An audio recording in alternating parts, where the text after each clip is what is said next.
Hi Chris, how are you? Yeah, good afternoon, Rod. I'm well. And we're on the sunniest day of the year, I reckon, thus far. Here in England, I assume that Wales is equally as sunny.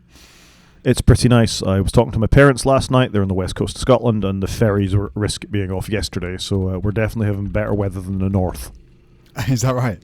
Wow, okay. It's beautiful here today, so I'm enjoying it. And people may hear a lawnmower in the background as lots of people are mowing their lawns, as that's the done thing in this country, I think. It's spring, must cut the grass. Yeah, and the clocks went forward an hour today, so not that you can tell on a podcast, but that was definitely a factor this morning. It is definitely a factor. It was a bit sleepy in my house.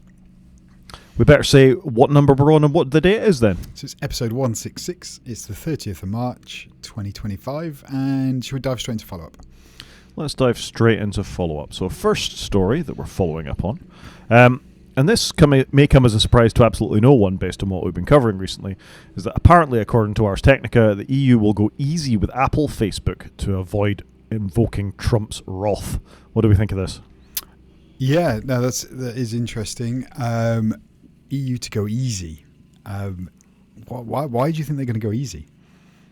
I think all this tariff stuff has probably got them slightly spooked. In the sense that, 25% on cars we saw this time. We saw the way he's playing fairly hardball with Canada. To be fair to Canada, they're playing hardball back again. So I just think they're just trying to sort of pacify him a little bit. They've also been hit with the 25% on cars. But Trump's not going easy. Well, he's not, is he? He's getting everything he wants, isn't he? And we're going to go easy on him. I don't know. I don't know that he is getting everything that he wants. I mean, I don't think the EU should kowtow to this particular thing because it's bullying. Yeah, that is it, isn't it? It is just bullying.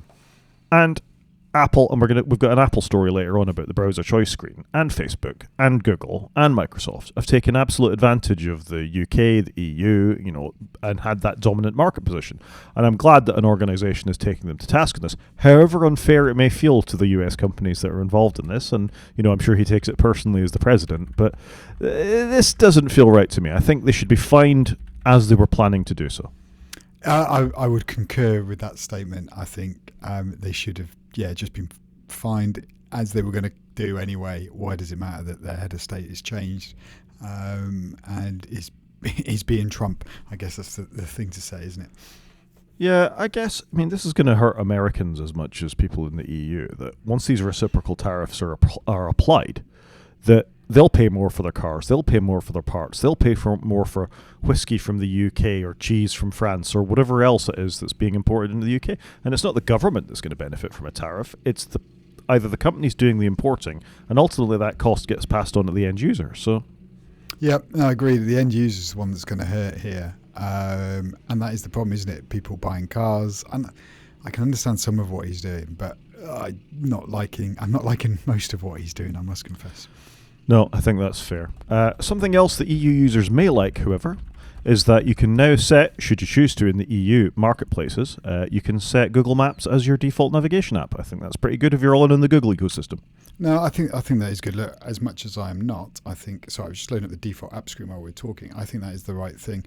Obviously, we here in the UK can't do that, but because we're not in the EU. But I do think that's the right thing. And I did see something this week that says you can now make WhatsApp your default calling app as well.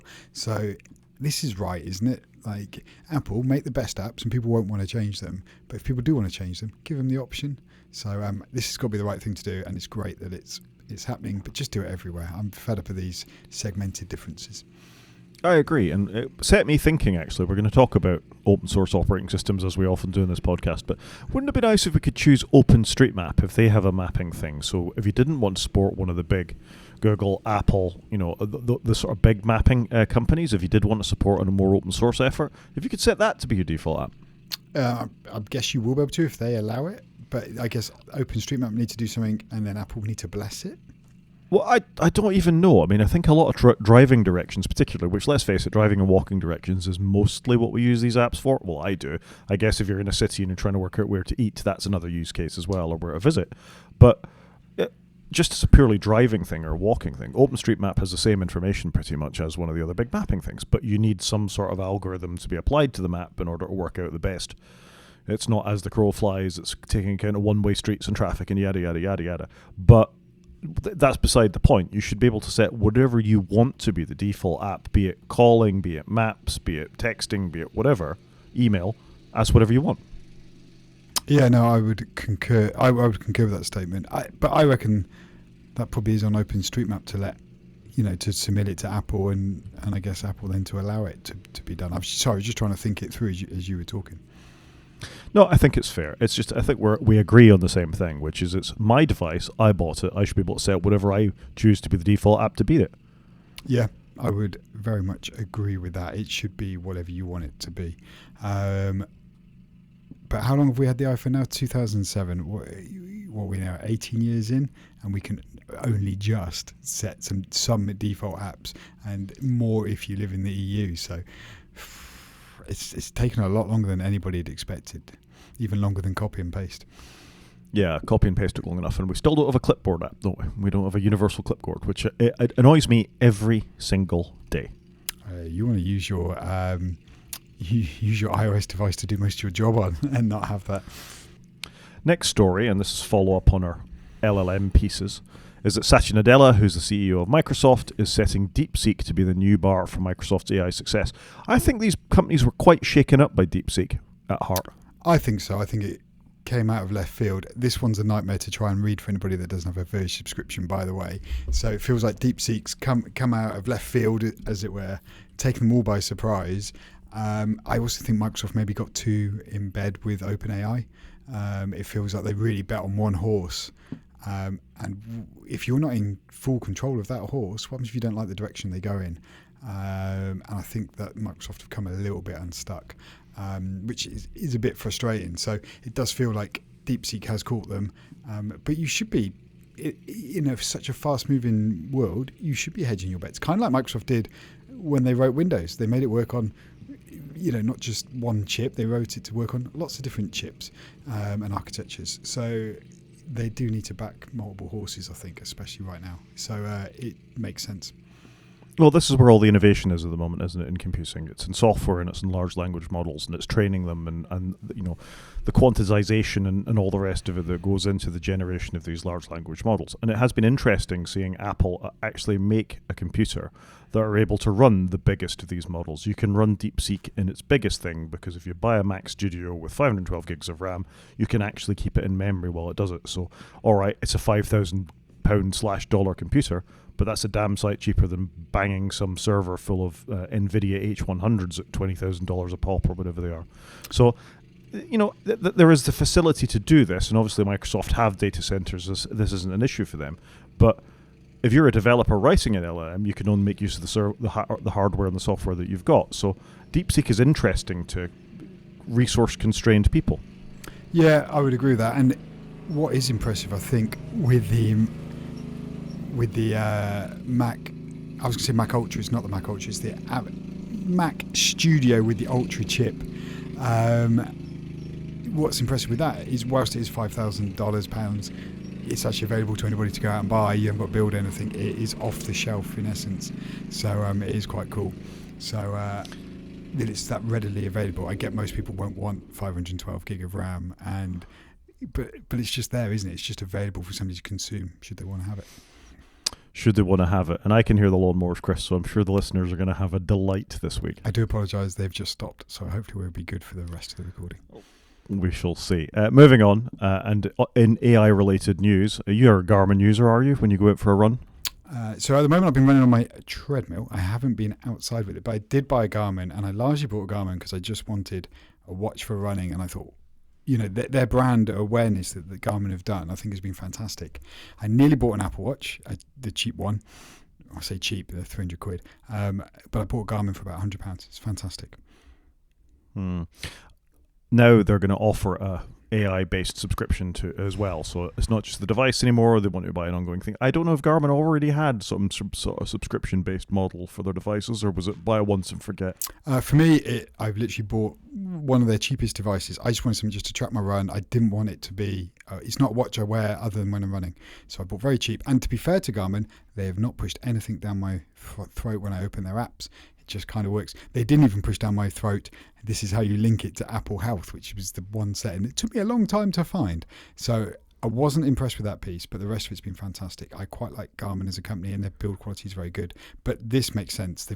Everybody's doing something in the AI space. I'm not surprised they're going to offer you a subscription. I'd be interested to see what you get out of this. I mean, the article says you're going to get personalized insights and suggestions. What does that mean? It seems not a lot for $70. I mean, if somebody wants me to give them some personalised insights, send me your data and I'll read it and tell you for £7 a month what I think. But it seems quite a lot of money for it. But it's going to be interesting to see what that's going to do. Maybe it's going to help you, if you're at the peak of your game, it's going to help you get even further, by going, you need to cool down longer between runs, or, you need to plow through at this point, or you should have lifted off here. I guess it does that sort of analysis for you. I don't know.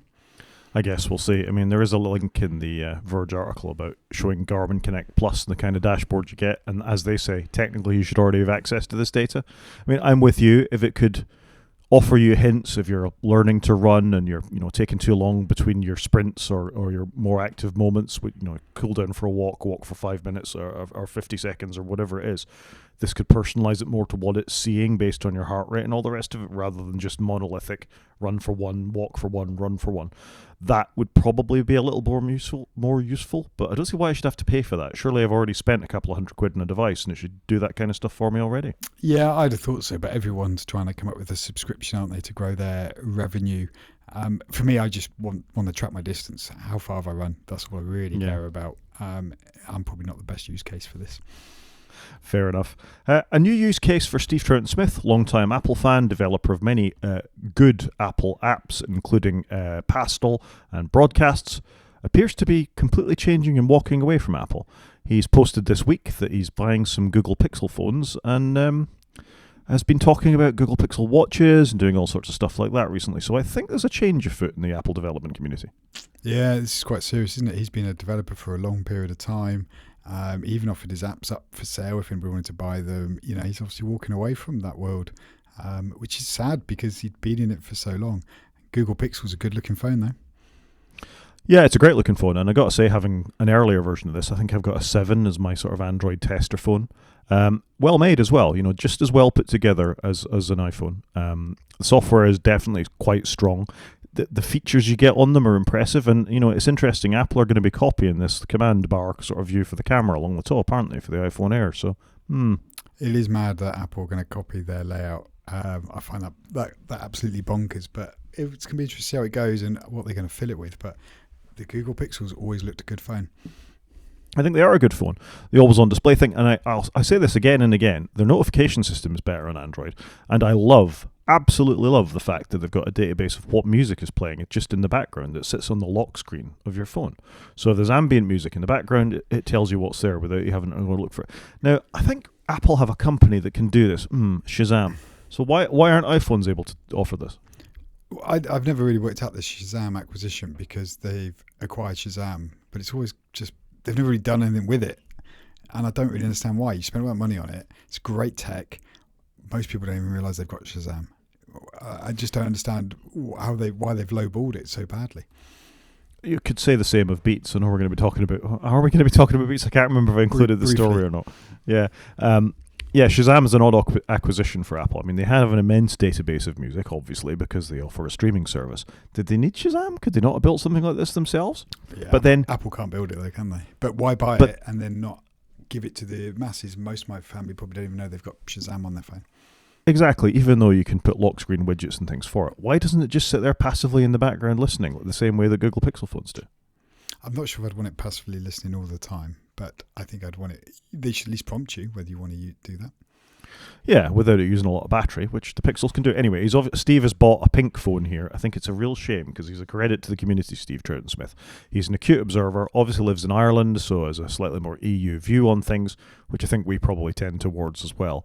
But I think this is a real loss, and if you're losing committed developers like this who have been, adding value to the Apple platform for such a long period of time based on your decisions of the last few years, this is a real problem when you're trying to release hardware such as the Vision Pro, when you want updates to tvOS, when you want those, the apps make the platform. And as we keep seeing here, Apple themselves aren't really making apps to sell the platform anymore. It's what's already there. And, this is important.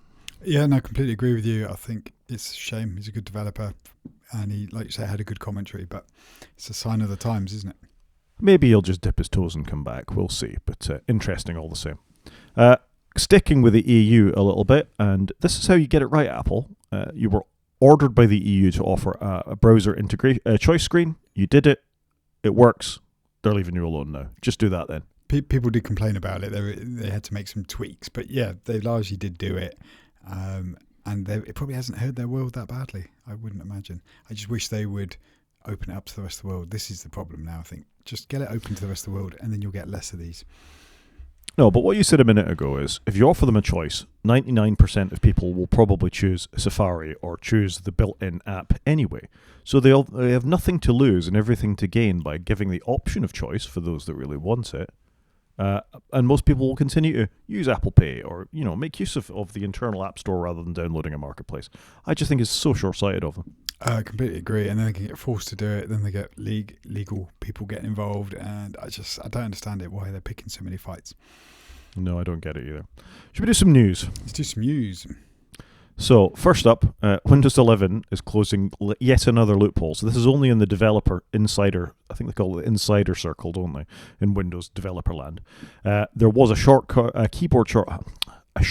you could run called bypass nro.command, which would remove the requirement for you to have to enter a Windows account when you set up Windows 11 for the first time.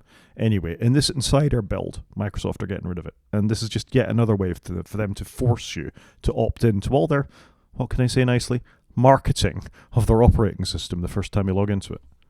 Yeah, I don't like this. It is frustrating already because it's very hard to find the shortcut and run it. I don't like this. Why do I need an account? I just want to use my computer. But Microsoft are going to be Microsoft on this. I hate this. We're doing this to enhance security and user experience. Anybody that knows enough to go and look for this command knows a bit about user security and how to treat their Windows machines because they know enough to go and find the command. Yeah. It's bonkers, isn't it? Not even the iPhone makes you sign up for an iCloud account when you buy it. It's so user hostile, and I was briefly running Windows again for a little bit. I thought I'd try some games on there. You have gaming PCs in the house. I'm going to use the word carefully, egregious, the amount of sign in now because you get OneCloud. Do you want to get an Office 365 subscription while you're here? What about Microsoft Xbox Live? You need to sign up for all these things as you're installing the operating system. It's appalling. Yeah, it's really frustrating. It absolutely annoys me that they want me to sign to so much, especially my kids as well. It's like they're a child account. They're a child account. I've marked them as such. Just knock it off, Microsoft. Yeah, I've seen elsewhere that there's an increase in LibreOffice, people downloading it because they're knocking up Office 365 subscriptions this month. It feels like perfect storms are beginning to arrive all over the place for Microsoft and Apple and Google and Facebook, that there is definitely a resistance to the path they're trying to lead us down in terms of Microsoft with Copilot, Microsoft with advertising, Apple with the way that they're treating people who make use of the App Store, not allowing choice, Meta, are being fined in the EU and beyond, although the Trump regime may have something to say against that. It's just, you feel like the worm is turning slightly. Yeah, I completely agree with you here. The worm is turning. Oh, does that make us the worms? I think it probably does. Back to AI news briefly, and this is a news story, which is why it's not in follow-up. And Apple has apparently donated $4 million to the Chinese app development, specifically to DeepSeek's hometown. So that's not only Microsoft paying attention to DeepSeek, it's Apple as well. I'm not surprised. China's a big market for Apple. You've got to play both sides, haven't you? You need to play some at home. And I think we're going to see more of this, aren't we, over the coming months, years of, we are going to have localized tech in certain places because China want their own thing. Trump's going to want his own thing. So you are going to have these differences. So it makes sense. You've got to invest. And it's good in one way that they're going to invest around the world and not just in any one country. So hopefully it'll be a win in a way. Yeah, and let's face it, Apple are in real trouble, I think, when it comes to LLMs and AI type stuff. They can do good things with photography. We've seen that over the years, but the abject failure of next generation Siri, the sort of fairly limited LLMs that we've got on the iPhone, having to withdraw advertising, even Gruber pushing back against it. Marcus Brownlee put out a video last night talking about how terrible the state of AI is on the iPhone and how it could be indicative of the beginning of the end of the company. I mean, he wasn't saying this as such, but his reasoning was that you start to see it with big companies. You can't think they'll be shifted from their position. You're a BlackBerry, you're an IBM, you're someone like that, and then an event comes along that you fail to respond to, and that could, in retrospect, that's the beginning of the end. And the suggestion isn't Apple's there yet, as we've already talked about. The Mac Studio is fairly dominant when it comes to programming these kind of things at home. But if you treat LLMs the way Apple have, and actually may have caused harm to your brand, the whole Apple Intelligence thing may be slightly tainted now with a bunch of consumers. This could be a problem for Apple, and I can understand why they'd want to invest in stuff like this to try and get back in the game. Yeah, it makes sense, doesn't it? They've got to do something because they haven't got it right over the last 24 months. So they've got to come up with a new strategy for the next 24 months, if not longer. And hand on heart, do you think that we're going to talk about WWDC in the main show? Do you think we're going to see a big change to this year's WWDC? I don't think they've had enough time. Let's pick that up in the main show.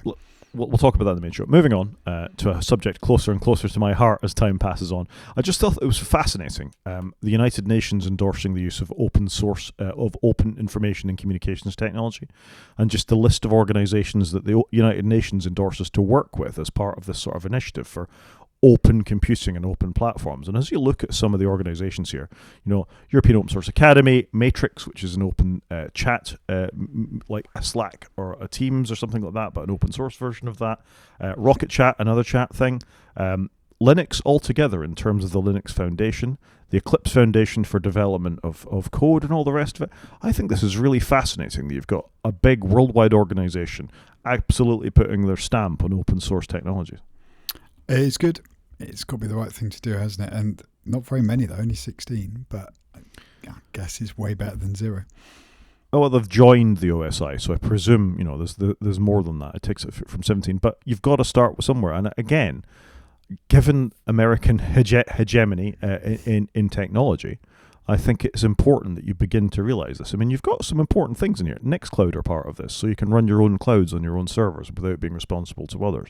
Linux and GNOME cover an awful lot of open source software. You can run quite a lot of what you would need to do from a computing point of view from having these platforms. Yeah, that is true, actually. Whilst not many, as I've just said, but cover a broad spectrum of areas of tech. Like you say, you've got Office, you've got an operating system, you've got communication, collaboration. So it does look good. It does look good. And in line with that, we've then got the EU beginning to look into having a Linux desktop for the European Union. From this article in The Verge, which was from the 25th of March, it's a bit locked down. It's got an immutable version of Linux. And for those that are aware, immutable is kind of like the way Apple manage macOS these days, where you have a lockdown version of the operating system, the disk that doesn't get written to until you get a software update. And then only at that point, during the upgrade process, can it be changed. So it stops a lot of malware, viruses and things like that actually infecting the operating system at a fairly low level. So these immutable distros, of which this is one, give you that extra security within things. So I think this is fascinating. The European Union are obviously reacting, we talked about Trump already, to changes in the world and how software may need to be managed going forward. Doesn't it make sense, though, if you want to be, if you're going to be an organization that should be impartial and you don't want to be locked down or locked out by a foreign country that you may or may not be, in a good place with. They may be your partner today, but they could be your enemy tomorrow. It kind of makes sense, I think. It's quite forward thinking. If you are going to do it, it's something you need to invest in early because it's not going to be ready on day one. It's going to take time to prepare it, make it work, roll it out, make sure it's secure, keep it maintained. So I think this kind of makes sense. And this is what we're seeing, aren't we? We've been through the internationalization phase of life, and it feels like now we're going back more to where we would have been 50 years ago, where you buy in country and you're supported in country. There's a lot more of that, isn't there? Possibly, but I should have put this in the show notes. There's a Chinese initiative to do exactly the same thing. It's called Deepin. So Deepin Linux is an initiative of, certainly part of the Chinese government for a Linux-based desktop and operating system that is suitable within the military, government, whatever else needs to make use of it. That's actually endorsed by the state. And if the EU are doing the same thing and choosing Linux, then that open source ability to be in control of your own destiny and your applications and your programming environment and your server and everything is there. it does make sense not to standardize on that one thing that's controlled by a large corporation, and you actually have the ability to modify in a way that suits your region.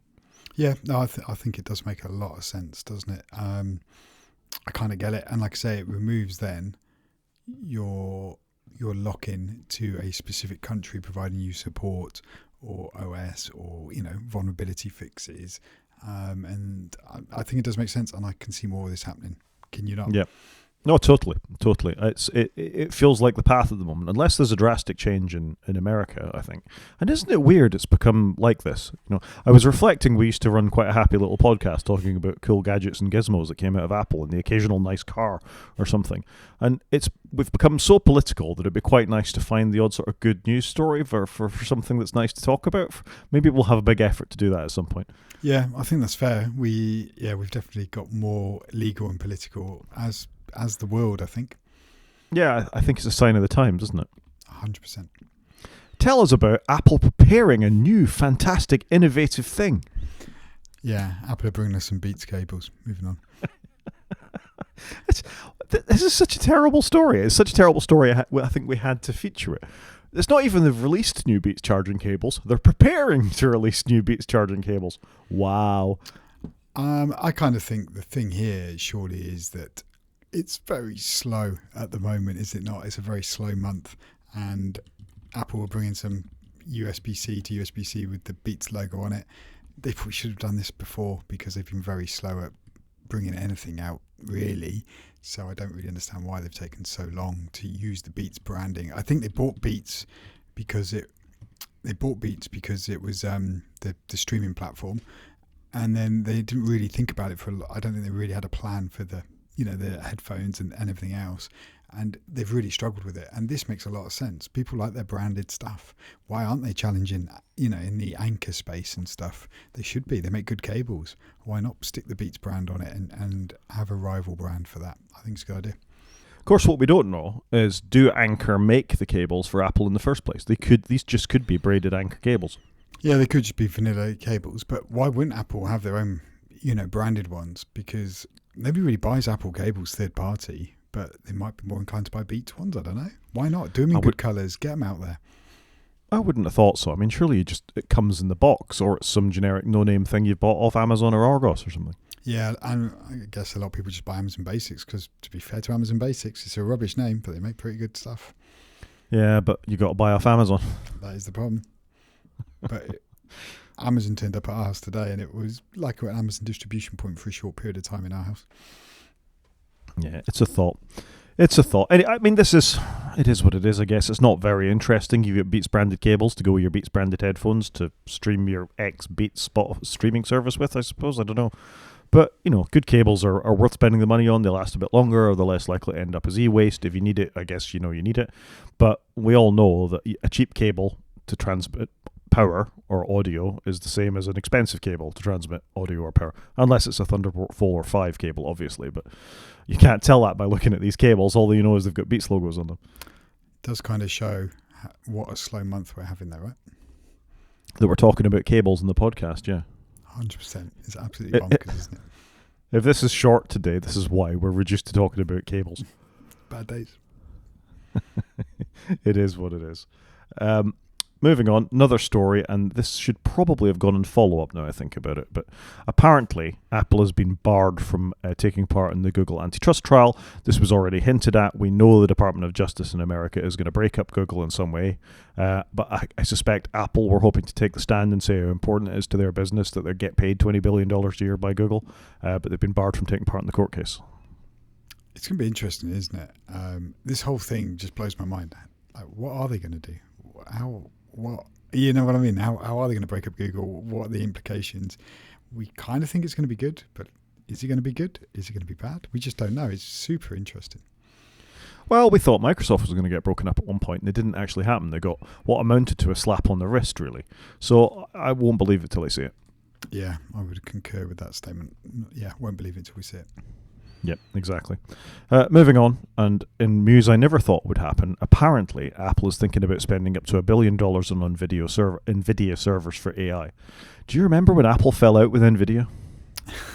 Yes, I do remember when Apple fell out with NVIDIA, and they haven't been, in their PCs ever since. So it's now interesting that the flip has flopped because they've got to go back, haven't they? So yeah, interesting. But I guess it's a different world we're in now, and NVIDIA probably will take Apple's bucks, because why wouldn't they? Well, why wouldn't they? I mean, so the history on this is NVIDIA. I can't remember exactly what they did to annoy Apple. They wouldn't give them an exclusive deal or something. I mean, I may be making that up, but there was a time you could buy in your Mac Pro, and actually, I think iMacs may have had them at once upon a time. I think even laptops. Yeah, you could get NVIDIA chips inside of Mac equipment, and then all of a sudden they had a falling out, and you only ever got ATI, either embedded graphics or dedicated graphics cards. The Mac Pro before this one, the last Intel Mac Pro being an example, you could only get ATI chips that would work in that for the Mac operating system, at least. I think people managed to hack NVIDIA ones to work inside of it. They didn't spend any more money on NVIDIA, even though for a long time NVIDIA was clearly the market leader when it came to 3D graphics. This is a big deal that Apple are going to go and spend a bunch of money on NVIDIA servers to up the game. And that, I think, reflects how seriously they've failed in the whole AI piece, is that they're actually having to turn their back on something like a long-standing policy of not working with NVIDIA to do this. I mean, $1 billion worth of servers is nothing to Apple, and probably not that much to NVIDIA these days, but it shows what their intent. It does show their intent, and Apple are behind, aren't they? They're going to be doing this stuff. Interesting, they're not using a bunch of Mac Studios or Mac Pros, but they're buying NVIDIA stuff and using their tech. You'd have thought anything Apple would do would be engineered to run on their chips, but obviously not in this scenario. Yeah, it's a bit of a strange one, isn't it? You think you'd want Apple Silicon for this, but clearly Apple Silicon's not good enough for this. Yeah, but I guess we just don't know what they're doing, and are they trying to use, maybe some tools already out there, or work with a third party that they've got an exclusivity for, or a contract with confidentiality. So maybe they've bought some off the shelf and it works best on an NVIDIA chipset. We just don't know enough detail around it. Yeah, it's a bit of an interesting one, really. But I guess time will tell as to whether, if we suddenly see a bump in Apple's AI abilities, it's probably because of all these servers they've been buying. It could well be. Maybe this is how they're going to speed up Siri. I don't think at this stage anything's going to speed up Siri. It doesn't matter how quick it is if it doesn't know the right answer. Yeah, it's absolute rubbish. Agreed. Absolute rubbish. I think that's it for the news and the follow-up. Should we do Car Corner? Let's do Car Corner. You've got some Car Corner follow-up, I think. I was hoping to show this in the browser, but I can't get Safari to play a game with dragging a PNG into the browser. Who knew that it would have such problems with it? I'll have one more go. No, it's not having it. I got my Apple Car key working in Apple Wallet. Yay! Boop, boop, boop. It was much harder than it had to be. I think I talked last week about the troubles I was having with getting it. It's very different to the Tesla. Tesla didn't work like this. You entered your Tesla, you had your phone with you. I think it worked off some combination of the Bluetooth MAC address plus being authorized to know the phone or something like that. Tesla's was different, wasn't it? I think Tesla do it all within their app. They're not trying to play with the Apple Wallet app, and I think that's the big difference. No, and I didn't need to have anything open or anything with Tesla. I could just get in the car and drive away once it had been authenticated. And to authenticate it, you had to have the original car key card inside of a particular space in the car to do it, and then you'd go. With Volvo, it gets added to Apple Wallet, which you're more familiar with BMW, who have the same sort of thing. Yep, I've got it on my BMW. I've been using it for the last 3.5 years.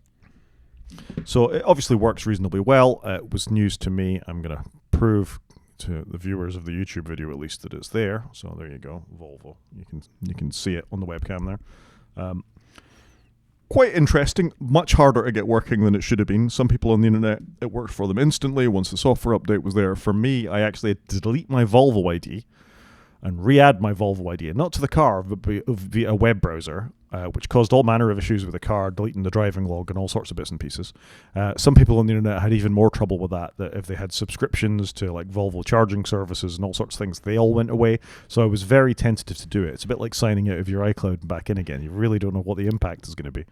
Yeah, it sounds a bit messy. I've got to give my BMW back soon, and I'm going to have to erase it, I guess, and take my name and bits off of it. I haven't tried that yet.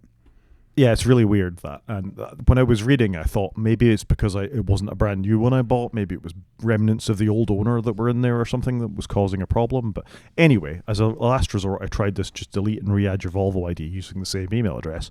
It worked instantly. I got in the car, I got a pairing code, I put it in. It went, here you go. I've created a digital key for you. It's in your wallet. Do you want me to put it in your Apple Watch as well? That's quite cool.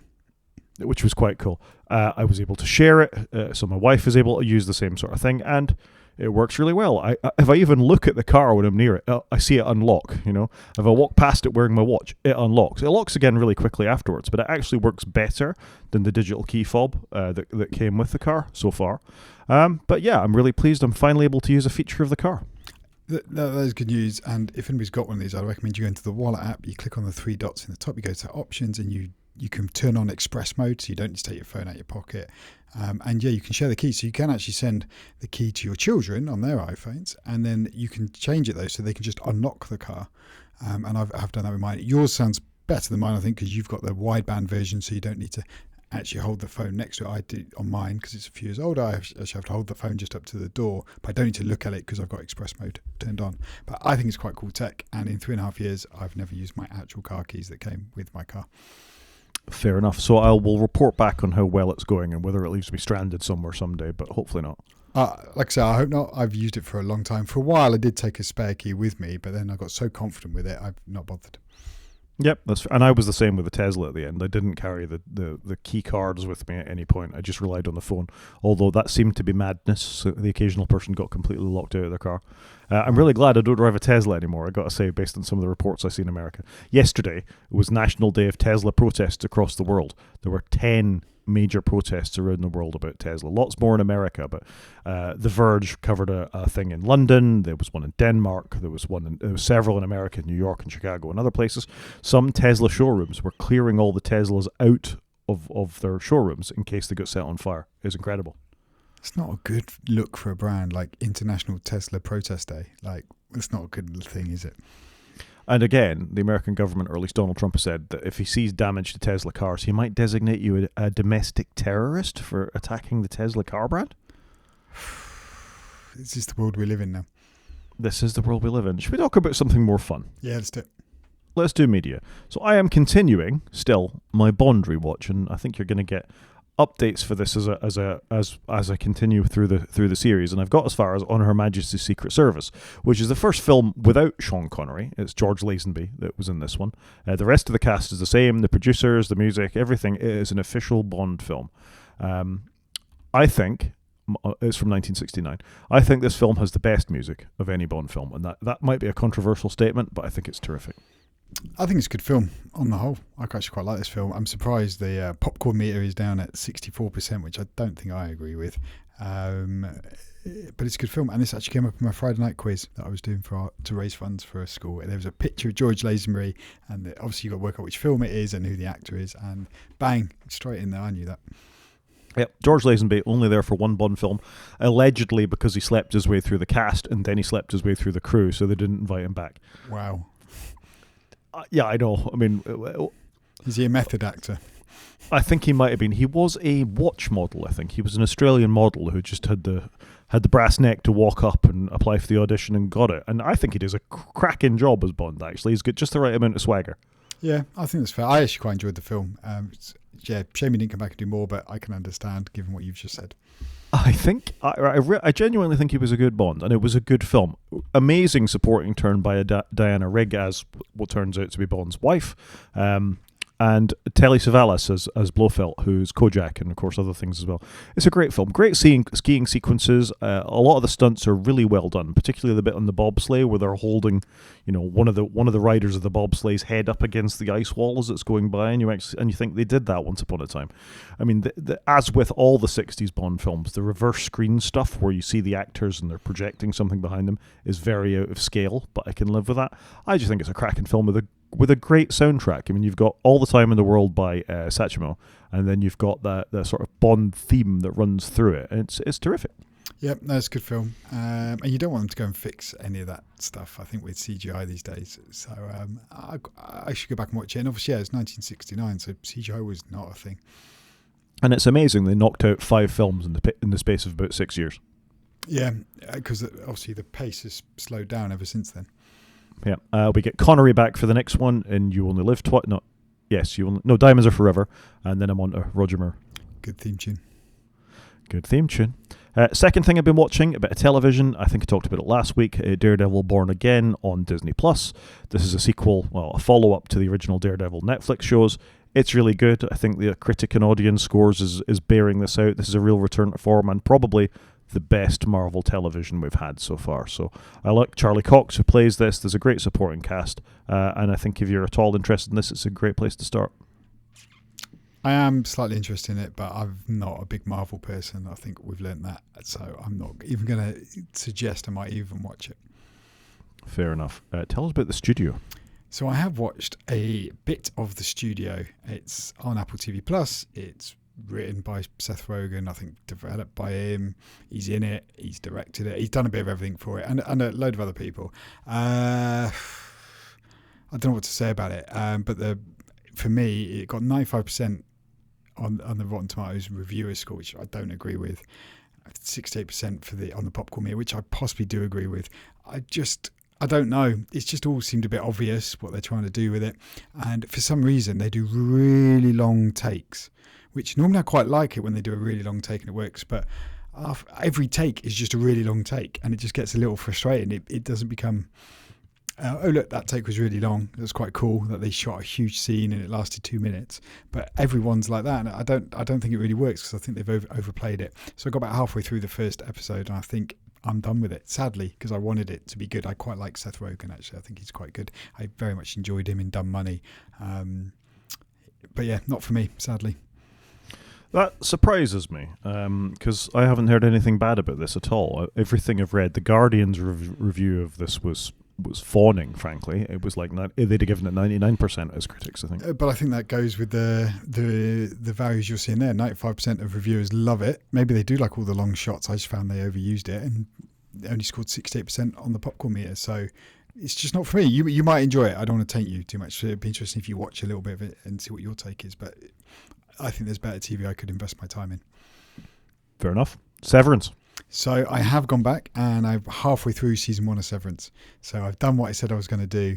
And actually I'm really enjoying it. And I remembered it actually was quite good at prompting me of, oh yeah, I remember what was going on here. Because when season 2 of Severance came out, which you very much enjoyed, and I said, I don't think I can remember enough of season 1. And I think I was right. I did need to go back, and I'm glad I've spent the time going back to rewatch season 1. Largely while I've been running on my treadmill with my Garmin on, but I'm halfway through it, so I've got the other half to go, and I am quite looking forward to watching the other half. I actually want to put it on and enjoy it and soak it up. So yeah, would recommend it if anybody hasn't gone back and seen season 1. Do it. It is good. It's very well done, and it's an odd film, isn't it? It's got a very unique style around how they film it and the actors and the pace, and once you start getting into it, it's quite cool because to begin with you're like, this is all a bit odd, everybody's a bit quiet and it's very slow and everything's very blank, but actually when you start getting into the Severance universe, it's quite cool. It's quite there's a look to it, I think is where I'm going. Yeah, it's definitely got a vibe, as my children would probably say, but I like it. I like the sort of division between the innies and the outies and the sort of starkness of the interior corporate world versus the rawness of the exterior world and how the characters change depending on what sort of scenarios you see them in and as they build the world, and sort of the chilling effect of both sides, both the real world and the interior side. Season 1 is a great thing, and I need to go back and rewatch it myself actually, but no, it's a terrific show. Yeah, and whoever's done all the location and the scenes, they deserve a medal, an Oscar, BAFTA. Give them all the awards. I think it's a really good look that they've got, and I am very much enjoying it. Fair enough. A Complete Unknown. Is this the Bob Dylan thing? This is the Bob Dylan film with Timothy Chalamet. I'm going to mess his name up. Chalamet, who played Wonka. He's fantastic in it. It's a film all about Bob Dylan, about a period of Bob Dylan's life, from being from nothing to being exceptionally famous and starting to move into playing electric guitar after obviously being on an acoustic. It's fantastic, and I can see why Ed Norton was up for an Oscar for supporting actor, because he plays a great character and it looks very un-Ed Norton-like to begin with. It's just a really good film.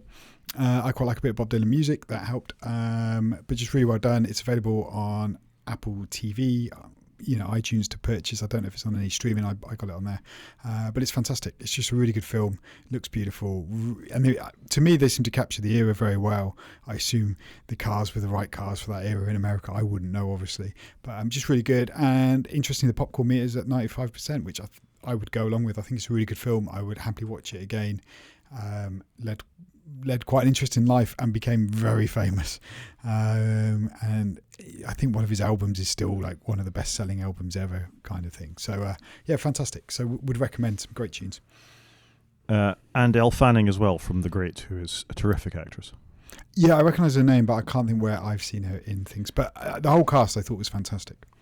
Yeah, I would check this out. I mean, I sort of blow hot and cold on Dylan. I occasionally think he's written some amazing music. I occasionally think he's very pretentious, might be the word I'm looking for. I think that's fair. I wouldn't disagree with that. I like some of his songs. I don't like all of it. But I just thought the film was very good. It was good entertainment, and it was just interesting to know a bit more about his world. Fair enough. I've chucked one more in that I watched 2 episodes of last night. It's on Disney Plus. It's called Paradise. Stars James Marsden, is probably the actor you'd know best from this, from Enchanted and Cyclops and X-Men and things like that. As the president, all the Sonic films. Come on. I haven't seen the Sonic films. That means nothing to me. That's where I recognise him from, because my children have watched the Sonic films. He's also in Westworld. He plays one of the actors in the first season of Westworld. One of the characters, I should say. He's excellent. It's quite an interesting concept. It's not what you think it's going to be. It starts out as like the Secret Service protection detail for the President of the United States of America in a very sort of idyllic looking town. And I don't really want to give any spoilers away, because it's sort of, there's a big cliffhanger at the end of the first episode. But yeah, pretty good. Decent start. Interesting premise. Quite like the idea. Very in keeping with our times, I think. I've enjoyed the first two episodes, and I'll keep it going. Okay, and it's on Disney Plus, so that's cool. I might take a look. Disney Plus might be worth checking out. Fantastic. Should we do some games? Let's do some games. So I'm going to let you talk about the first one, because you're the Gran Turismo fan in the room. I am a Gran Turismo fan. I've not played much Gran Turismo recently, but they have and continue to keep updating. So they've done more work on their AI ML piece, which is fantastic. They released it, I think it was back in 22. And it's been really good. It's called Sophie. And it was just really good because you could play against different AI drivers, and it was generally quite challenging. And there were various grades. You could play against the novice, the medium, the expert, the real professional expert. And it was hard because they'd take every corner perfectly and stuff. But it was great how they gradiated it, so you weren't just playing against the best bots the whole time. But basically, they've upgraded it all in the latest update. So there's more tracks, which is great. And, they must be investing a small fortune in this game, because I think, how many times have I come on this podcast and gone, there's another update out for GT, it's great, there's a track, there's some cars. They just keep adding and adding, and I think it is fantastic. But Sophie can beat humans. I can't remember the stat, I'm just looking here. Sophie beat the humans by 104 races to 52. In a match, so it shows how good they are at racing. It is fantastic, and like I said, if you want a real challenge, you just try and follow the expert car and try and just keep up with it. It's quite a skill. So I think it's cool. I do too. I had a very quick shot of Gran Turismo just before we started the podcast, just to see if I could see it, and I didn't manage to land in the Sophie world. I think it's quite interesting. You get emojis above the cars, so the AI tells you how it's feeling as you're sort of racing against them.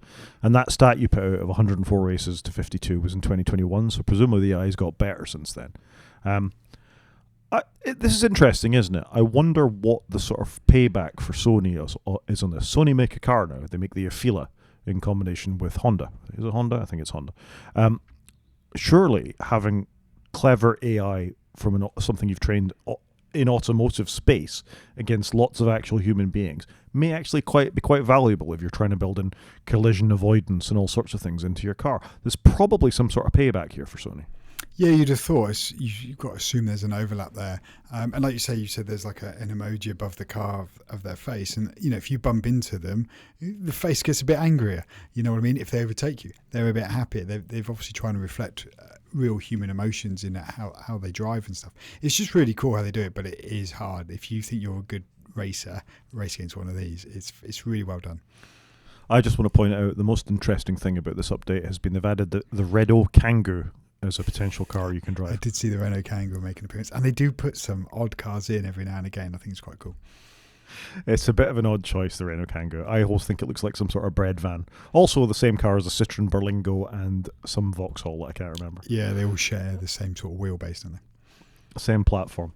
A very rapid run through some games I picked up in the Steam sale. if that's of interest. So first up, diplomacy is not an option, which is kind of a city builder in the sense of Command and Conquer, one of those where you place buildings, but the idea is you're trying to defend against a horde. As you can see in the video, the horde gets quite big. So as you build your defenses, you really need to be careful with what it is you do. I haven't had a huge amount of chance to try it, but I've been really impressed with it so far. And as much as you get a lot of things on screen at one time that you've got to try and manage. So yeah, interesting little game. Wasn't very expensive. I think it was £12.50. I picked it up on Steam. It's Windows compatible only, I think, at this point.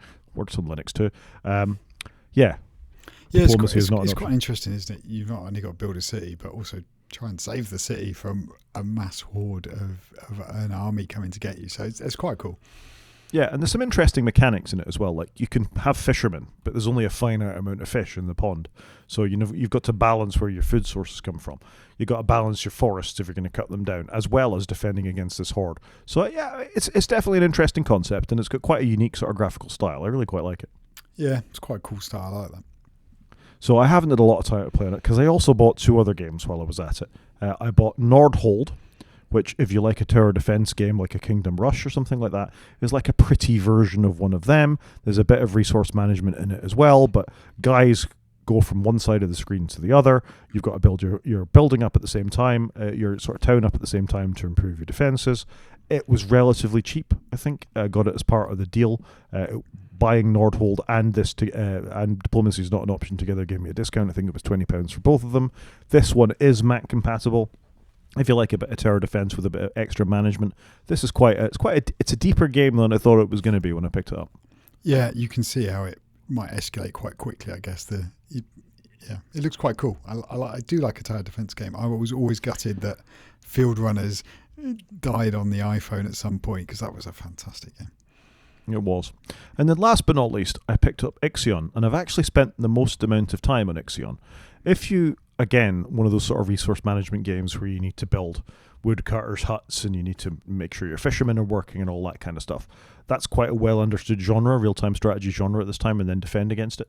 This is more of a science fiction concept where Earth is dying, you're on a spaceship, you get cast out into the solar system, and you need to manage very finite resources and balance the fact that you're on a ship that decays over time with your power requirements, with feeding your population inside, exploring the galaxy enough to find resources. It's really quite an interesting game that's really quite well done. I'm very early on it at the moment, but I've probably spent a couple of hours already, certainly more than the other 2 games I've bought. It looks beautiful. They've done a fantastic job of bringing sort of the world to life of late stage humanity and what might happen if you're forced to go out into the solar system with limited resources. Good music, nice graphics, runs very, very well on my fairly limited gaming PC at this point. Good game. Yeah, I've not heard of that one. It's quite an interesting concept, like you say. You've got finite resources. You're on a decaying ship, and you've got to maintain it and build it out. It's quite cool. Yeah, it is good. So it's also for sale on Steam at the moment at 60% off. I picked it up for £11.80, so it felt like a bit of a bargain because it was one I was looking at right at the beginning. The nice thing about looking at the Steam website is you get some sort of moving videos of what's going on with it. And as you're sort of managing your space station, you've got like a zoomed-in view of the current area you're working with. You've got the external part of the ship, and then you've got the solar system you're in at any one time. And you've got to manage all sort of 3 levels of that. If you start running out of power, you might need more solar panels. If your population is starving, you might need more insect farms inside. All this kind of stuff. It's really quite a clever. And as you can see, the graphics are beautiful. Yeah, it's a very good looking game, to be fair. So I'd recommend, if you've got £11.80 and the means to run it, a Windows machine or at least a Proton emulated Linux machine, it's not a bad little investment if you like this kind of thing. That's good. I like city world building games, which I think we're going to come on to next. Well, you can tell us all about Settlements Rising. Yeah, so I did also go to the Steam sale, and I just picked this up. It's £8.70, so it's not a lot of money for this one. And it's quite cool. You build a settlement. It's a bit slow going to begin with, and there you are starting out, and you've got to cut down trees, and you've got to have fishermen and do all of that good stuff. And basically you just go through time. Like I say, for me, I found it a little bit slow to begin with, but it did pick up pace, and you've got to meet the demands. You've got to make sure you can make clothes for people. You've got to make sure you've got food to feed them, and you've got meat, and you've got all the services they want, and enough houses for them, your settlers to live in. But it was just quite well done. Again, interesting art style, I think, to be fair, that looked pretty good. It ran really well for me on my, I say so-called gaming computer. It's quite a few years old, but just quite nice just to play something different, I think, for not a lot of money, and it kept me entertained for a few hours. So I would recommend. It'll be interesting to see what they bring out in further patches. They can bring out bridges, I believe, and you can see here you can build walls and what have you. It's telling that neither of us are talking about Civilization 7 at this point, which is a similar style of game to the ones we talked about. I need to circle back to that, I think, because there have been some patches released which have dealt with, I think, a few issues. I just fancied something one night, though, just to wallow away a few hours, and this just took my fancy. Yeah, that's the reason I picked up Nordhold, because I thought if I've only got 20 minutes to spend, I don't want to get totally into a deeper game like Ixion or Civ 7. That I think is the one thing against Civ 7 is if you're really going to play it, you're going to sink half a day into it, and you need to have that time in front of you to be able to do that. Speaking about time in front of you, Formula 1 2025. I didn't realise this was out for pre-order, but you can pre-order Formula 1 2025. I have done. There is a discount on it. I've done it on the PlayStation. And it's apparently the 13th time that Lewis Hamilton has been on the front cover of it, which is a record apparently. So there you go. And it's obviously he's in Ferrari red. But I have plumped for it this year because all the teams have changed around a bit, and I thought, yeah, I'm going to treat myself. So I've gone and got it. My scepticism of this kind of game, isn't it just F1 24 with different paint? Generally, sometimes there's a bit of a story if you want to play the story mode, but I just wanted to have a go. Leave me alone. I like my Formula 1. But you've got Gran Turismo, man. Come on. I've got Gran Turismo. I just fancy something else. And Gran Turismo hasn't got all the F1 tracks. I do like racing some of the F1 tracks just to get an appreciation for it when I watch the race. I've talked about this before. I tend to prefer the slower things in a Formula 1 car. I genuinely would rather race around in a Golf GTI or something like that than a Formula 1 car.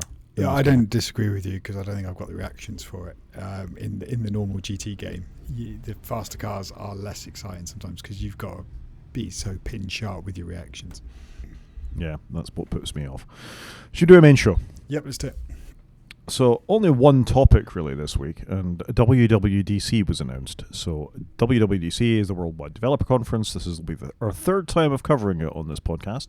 It's going to be the week of June the 9th, so not very far away really. It's announced on time. It's going to be an in-person event in California, should you choose to go and should you win the lottery. But simulcast all around the world, so we can all watch it live at the same time. There's usually a bit of analysis around what the colours mean when they announce it. It's just multicolour WWDC 25, with the 25 giving a slightly sort of glass effect, I'd say, sort of Vision OS kind of effect to it. And that's it, really. We can look forward to new versions of all the operating systems come June 9th. Yeah, so not surprised they've launched it. It's similar sort of time in June, as you've said, and many people say this is the start of Apple's year, isn't it? This is when they announce what they're doing with the OSs for the next 12 months. There's a lot of speculation around what that's going to be. I don't like the logo because you've kind of got WW merged into, you've not got enough. If you scroll up slightly, you've not got enough W's. Do you see what I mean? You've got like a W and a V. I don't like the logo. I think that's bad. I like the colours. But yeah, it's going to be good. I always like WWDC because you get a keynote, you see what their direction of travel is going to be, and then, like an idiot, I normally download the OSs, install them, and then go, why is my battery dying? But they've been much better in recent years. And I've also put a link in the show notes because there is talk that we're going to get a new look and feel this year, and it's going to be more of a glass look to mimic what's on Vision OS. So it's going to be interesting to see if they do that because they've not really refreshed the look of our iPhones since iOS 7, which is obviously over 10 years ago now. So it'll be interesting to see what they actually do if they are going to do this, like I say, glass look, because it sounds quite cool to me. I quite fancy a refresh on my phone. I quite like it when they update the visuals. But I also worry if they're going to update all the visuals, is it going to be buggy and laggy? And what's that world going to look like? So yeah, it's going to be interesting to see. I mean, I guess my biggest concern is they're still having this as a live event. And I mean, no, well, maybe I do mean, I don't know what I mean. It's a consideration for people entering the United States at this point, that lots of Apple's developers are not white and not straight and not male. And nor should they be. I think we are both in agreement there. You should be you. Absolutely. None of these things should have any bearing on your ability to develop or go to a country to attend something. But given the United Kingdom, Germany, France, and many other countries, Canada, have said if you're not one of those things, you probably shouldn't be entering the United States. This is a concern for Apple's developer community, who very much look forward to this time of the year. As you've said, it's one of the most important times on the calendar. And this now has become a consideration for whether they should apply for the lottery to join this. And I think maybe this year they should have just gone entirely online only and just stepped past this particular thing. Yeah, or have more localized events, because they've done that before here in the UK at their head office. I don't know what that would look like. Or even in shops, where they've got the ability, go, look, we're going to allow you to come watch the thing and hang out with other developers. You need to be a registered developer. Come to some of our shops and do that. Make more of a localized splash. Also do wonders for their carbon initiative of, reducing the amount, I know it's indirect carbon, but of people traveling all the way to America to go to an event when they could do it more locally, and also hook up with other developers. They should be trying to foster that developer community. Yep, I agree. So I'm not saying, of course, it's the United States government's prerogative to put whatever entry restrictions they choose on anybody. It's their country. But, it's just a consideration for Apple. So it's just a thing that occurred to me, really, when this announcement came out. Then to turn to the actual thing itself, that I think their attitude towards developers has been shifting over a long period of time. And when we talked about this last year, we were saying things like, do you think they're going to recognize the problems they've got in the EU? Are they going to talk about the marketplaces? Are they going to talk about pushback? And we all got distracted with the new software, and we all got distracted with Vision OS, and we got distracted with Apple Vision Pro, and kind of didn't deal with that directly. We obviously continued to talk about it in the podcast. The EU certainly didn't forget about it, as we've already talked about here. So I think there's a lot of changes in the developer community for Apple where there might not be quite as much hunger for what their fresh coat of paint on the operating system would have been as once there might have been. I definitely think we have chilled slightly on the company because of the way that they've been acting. Steve Troughton-Smith has obviously potentially changed his phone entirely, and he's just one of many that even on very Apple-focused podcasts like ours, you're beginning to hear people have doubts about what happens next in the community.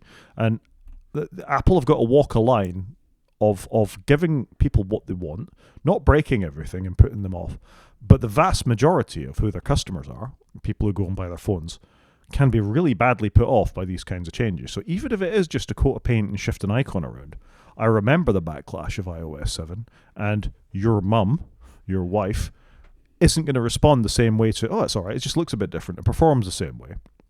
To the same way that a developer might once have had, and we might once have had, that enthusiasm to just dive in. Because cool operating systems are cool. OS 10 looked so much better than what Windows did back in the day. That was one of the reasons I jumped over. I mean, I was slightly there before. I joined the Mac on macOS 8.5. I could see the benefits of it even then. Pre-Windows 2000, mind. But OS 10 was just such a quantum leap in a user interface that I wanted to use it. The OS you could lick is what they used to say. But it did look good enough to lick, and it did perform that much better than what came before. And it was harder to use than Windows because the apps weren't there. But, you stuck by it. And I think they had that sort of committed developer community that brought them with it. And I just worry a lot of that has gone away for the passionate developer community. What do you think? Yeah, you used to have a lot of very loyal Mac platform people, whether it was consumers or developers alike, and they wanted to make a real Mac app and you could tell a Mac app, it was really nicely crafted and it was pixel perfect. And actually I think some of the stuff they've done in more recent versions of macOS have gone away from that because the icons have got all flat and boring. We used to have beautiful, really realistic icons, and now we haven't. I go and look at people's Windows 11 devices. Oh man, all your icons aren't just a square with some rounded corners on it, and they look so much better. Or they're not just a square. Like I'm looking at the iPhone mirroring icon. It's a grey square with an iPhone in it. Like, come on, Apple, you can do way better than this. So you are right, though. I think they have squandered developer relations. They've squandered also what they've announced last year and failed to deliver spectacularly this year with all the AI initiatives that they announced, and they haven't really delivered them. And what they have delivered is a subpar at best. So it's going to be interesting this year. I think there's the room. They need to read the room a bit differently, but Apple historically doesn't read the room and will just plow on as it does plow on. So I think Yeah, I'm excited to see it, but I'm probably less excited this year than I have been for a long time, sadly. Just as you were talking there, other desktop environments are available other than Windows and Mac OS. So here's an example of the refreshed icons that's coming in GNOME 48 this month. They're quite interesting looking things. They say what they want to do. They're not all just the same shape. I don't know what IOTAS does, but I'm guessing it's a diary app based on that. I think the world has changed a little bit since Apple were regarded as the design maestros. There was a perfect confluence between Johnny Ive, what he was doing in hardware, plus what the software team were doing when they came from Next. Those things worked very harmoniously, and I think what we've seen recently with Apple is an iOSification of all the other operating systems. iPad OS, I won't get into that, but I think it could have become its own thing in one world once upon a time, where it could have become a very dynamic and interesting thing with its own design language.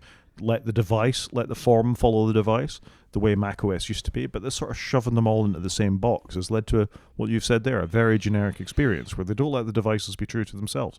Yeah, I think it's frustrating. And what I hate about some of the icons is when you just get something inside a coloured box, and it's like you've just phoned it in, and I find it really frustrating. Like the news icon, it's some sort of N in a coloured box. Like I said, the iPhone in a grey box. And what worries me slightly, if we're going to then bring the Vision OS look across everything, is I think it's going to look the same, but something's going to interact with my fingers. Someone's going to use a mouse and a keyboard. Obviously, Vision OS, you're going to use your face a lot more, and your eyes. I'm not sure about it, or I wonder if they've tried to unify too much. I don't know.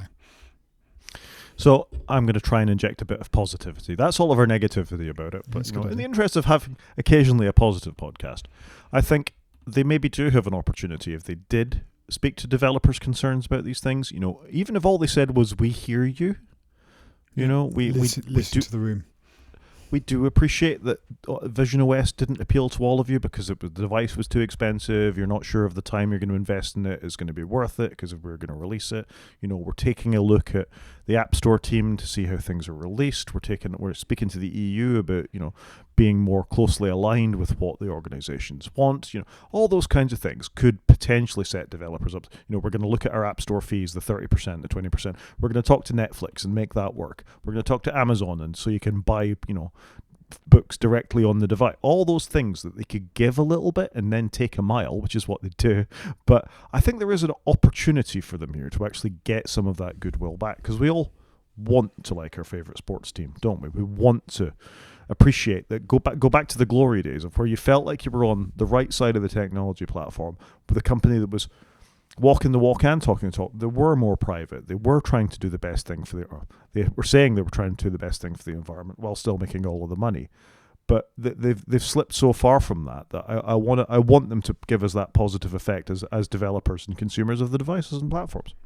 Yeah, we do need them to be where they used to be, I think, where they are listening a little bit more to the room and trying to do things for the greater good, not just for their good. And I think that's the problem, isn't it? So I'm hoping they do, because I love using my Mac. I do like using my iPhone, my iPad. I love my devices. But I just want them to get back to some of their foundations where they were really embracing the developer community and way more than what Microsoft used to, and it was great. And let's have people make proper Mac apps again and proper platform specific apps and do that, I think. But it's going to be interesting. I'm looking forward to it because I always enjoy watching the stream and seeing what new stuff we get, and generally we get to play with some new software and it costs us no money, which is always nice to watch an event where you haven't actually got to plump down £1,000 to get a new device. So I'm looking forward to that piece. I guess we'll see. And then the hardware will come later, but you always get clues in the software as to what hardware. So we are expecting ultimately foldable iPhones and things like that. Presumably the user interfaces will need to change a little bit. So maybe we'll start seeing some inclination about that. But I guess we'll see. I mean, I'm reserving judgment. I've switched off Apple Intelligence. I always say I'm not going to install the beta on my phone, and then I always install the beta on my phone, as do you. I've been more reserved about installing it on my Macs recently, but mostly because of this podcast. But I guess we'll see. So I'm going to be cautiously optimistic that hopefully they'll start doing the right thing. But the more reserved part of my brain says they haven't done that the last couple of years. So I guess we'll have to see.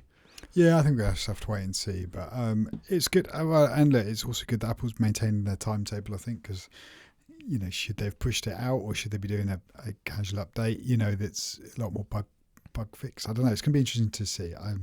But I am looking forward to the event. I think it's always nice to see some new stuff. See, you've made me now go back a little bit, because I'm thinking if their focus is once again on AI, they're going to lose the room. They need to address why that's been such a show. They need to face into it or deal with it beforehand. If they don't want to deal with it on the day and have a buzzkill, they need to deal with it beforehand. So it's going to be interesting to see what they clear off the plate between now and then. Yeah, there is a bit to clear, isn't there?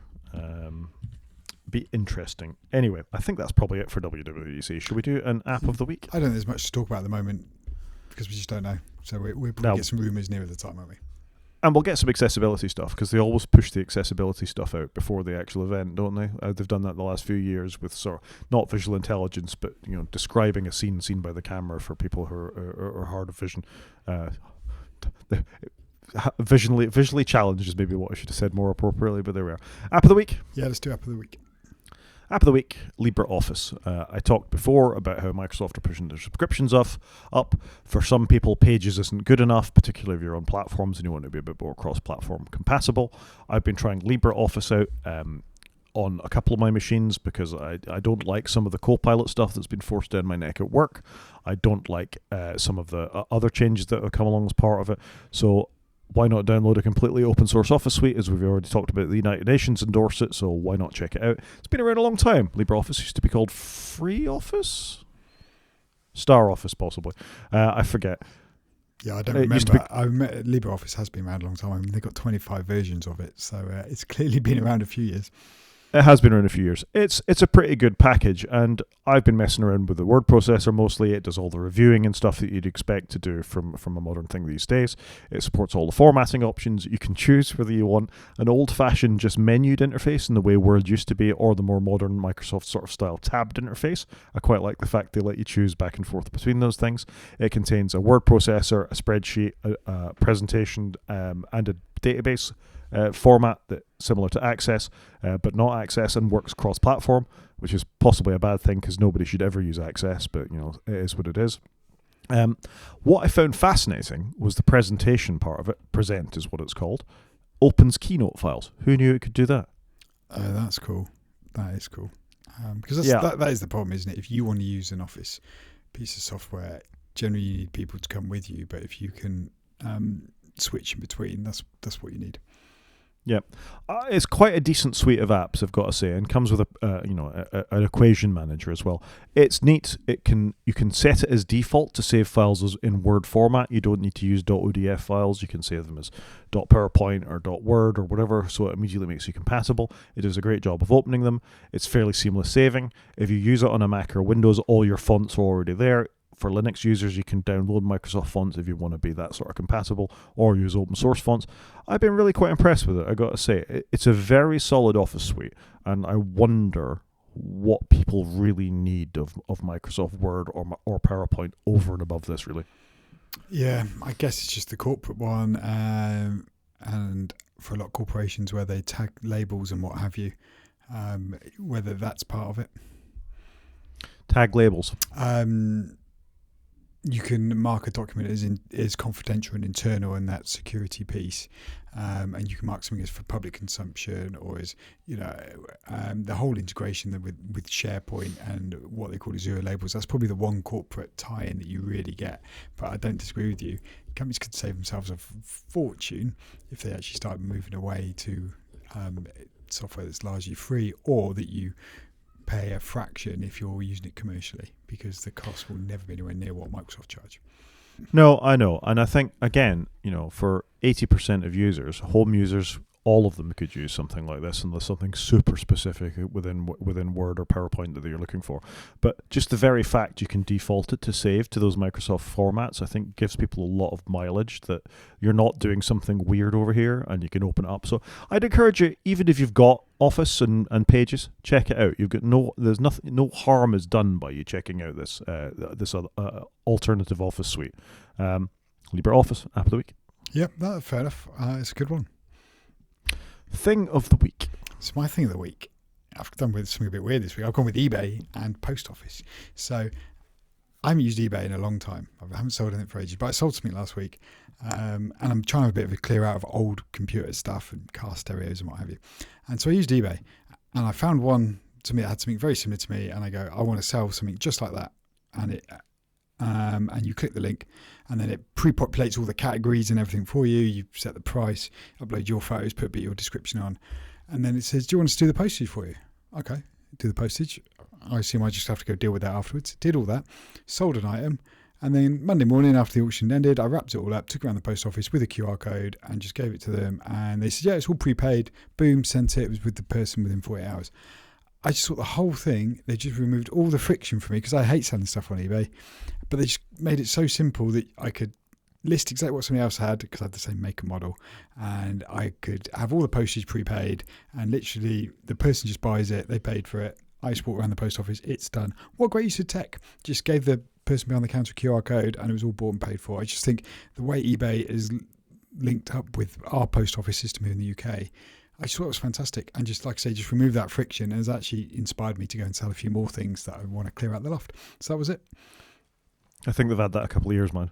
They quite possibly have. I try and avoid eBay at all costs. I just can't be fussed with it. But actually, if they've made that a bit easier, I'm probably more likely to want to use it. So I'm going to try a few more things with it. Fair enough. There you go. Good shout. I think we can call that a show, Chris. Yes, if anyone wants to get in contact, Rod is at g5maniac at mastodon.scot. He's also on Blue Sky, where he's at g5maniac.bsky.social. I'm at Mastodon, and I am at _CJP at mastodon.social. You can watch us on YouTube if you go to wakefromsleep.com and click on the YouTube link, or you can drop us an email, wakefromsleep@protonmail.com. Talk to you next week, Chris. Cheers, Rod.